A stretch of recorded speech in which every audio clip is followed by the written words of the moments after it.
Live, सामाजिक सांस्कृतिक बांधिलकीचे यथार्थ दर्शन।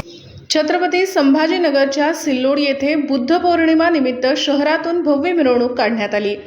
तथागत भगवान बुद्ध यांच्या मूर्तीस पुष्पहार अर्पण करून अभिवादन करण्यात आले। डॉक्टर बाबासाहेब आंबेडकर नगरातील नागसेन बुद्ध विहारात महापरित्राण पठाचे पठण करण्यात आले। प्रारंभी पंचशील ध्वजारोहण करण्यात आले। भारतरत्न डॉक्टर बाबासाहेब आंबेडकर यांच्या पुतळ्यास अभिवादन करण्यात आले।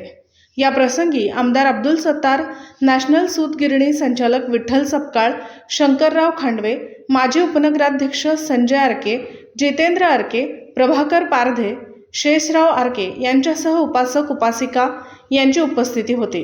गावदर्शन लाईव्ह प्रतिनिधी गणेश आरके, छत्रपती संभाजीनगर।